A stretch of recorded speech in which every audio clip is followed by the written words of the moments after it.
Hello everyone. Welcome back to our channel, where we make learning English simple and fun. Today, I want to talk about something that many of you may find a bit scary, asking for directions. Do you ever feel lost in a new city? You see a person walking by. You want to ask them for help, but you hesitate. You think, what if I do not understand their answer? You worry about saying the wrong thing. Well, today, we will change that. I will give you some easy phrases that will help you ask questions with confidence. You will learn to understand the answers clearly and feel more relaxed when you talk to people. Are you ready to learn with me? Let us begin. Imagine you are in a new city. You want to visit a famous park. You found out it is a long way from your hotel. You need to ask someone for directions. But you feel nervous. Do not worry. I will help you with this. First, let us practice some simple ways to ask for directions. When you want to ask someone where a place is, you can say, "Excuse me, where is the nearest park?" This is polite and correct. If you want to sound a little more friendly, you can say, "Excuse me, could you tell me where the nearest park is?" Adding, "Could you tell me," makes it soft and polite. If you want to be even more natural, you might say, "Excuse me, I am looking for the nearest park. Could you help me?" This sounds like a real conversation, not a test. Now, what if you feel very lost and do not know where you are? You can say, "Excuse me, I am a bit lost. How do I get to the nearest park?" Or, "Sorry, I am completely lost. Can you help me get back to the main street?" Being open about being lost can help people feel more willing to help you. Next, we need to understand the answer. This is where many people feel nervous. Someone may speak quickly or use words you do not know. Do not panic. You do not need to hear every word. You need to listen for the key words. Listen for actions like go straight, turn left, and turn right. Also, pay attention to important spots. If someone says, "Go past the library," that tells you there is a landmark on the way. Landmarks are very helpful. Let us say, "Go straight for 5 minutes. You will pass a coffee shop on your right." This means you move forward for 5 minutes, and after that, you will see a coffee shop. When someone tells you to turn at something, like, turn left at the traffic lights, this tells you exactly where to go. If you hear, "The park is on your left," you know you are close. Listen for words that tell you direction. Left, right, and straight. Everything else can be extra. Now, what if you do not understand the answer? This happens to everyone. It is okay to ask someone to say it again. You can say, "Sorry, could you repeat that?" Or, "I am sorry, I did not catch that. Could you say it again?" If you understood some parts but not everything, you could say, "I heard to turn left at the traffic lights. Was it the first left or the second?" This shows you listened and are trying your best. Another useful phrase is, "I am sorry, my English is not very strong. Could you point me in the right direction?" People are usually happy to help when they see you are trying. Now, let us talk about what to do when you are in a group project. You are working with other students on an assignment, and you want to make sure everyone understands the task. You can start the conversation by saying, "Hello, everyone. How are you today?" Asking about how others are is a great way to start. It helps build a friendly atmosphere. Then you can ask, "Does everyone know what we need to do?"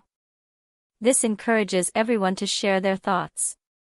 If you see someone who seems quiet, you can encourage them by saying, "What do you think about this part?" This shows you value their opinion.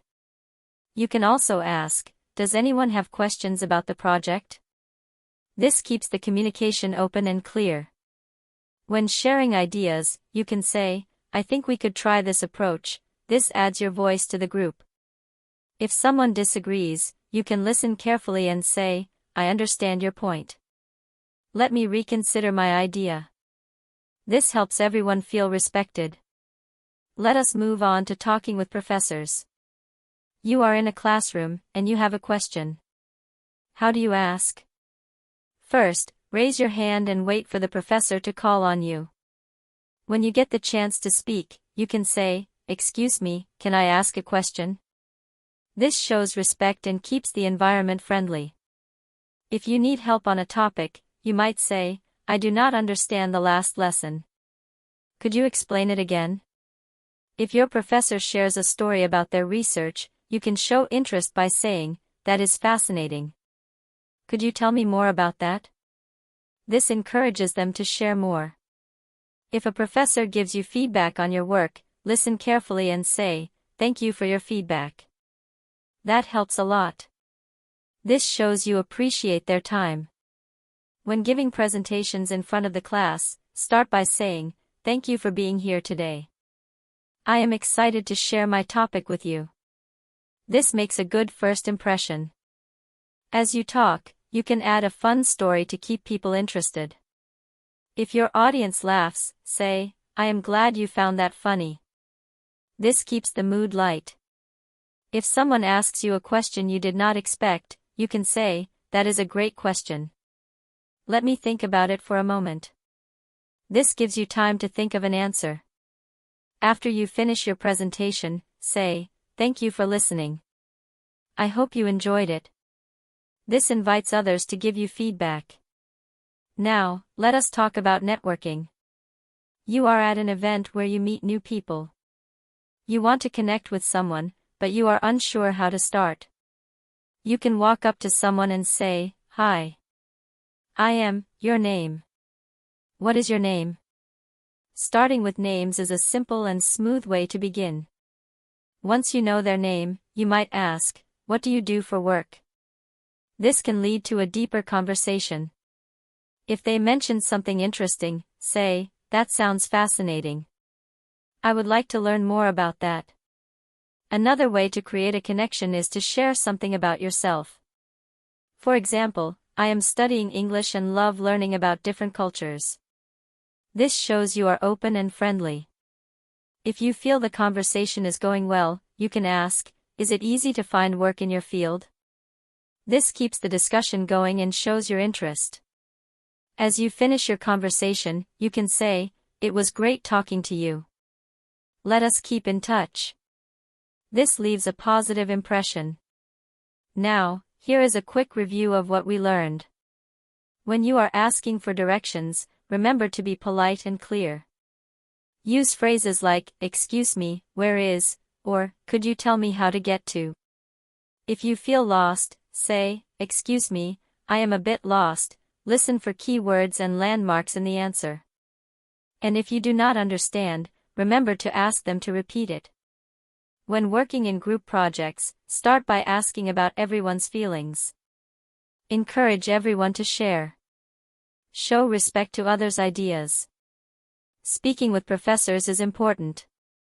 Always be polite. Ask questions when you do not understand.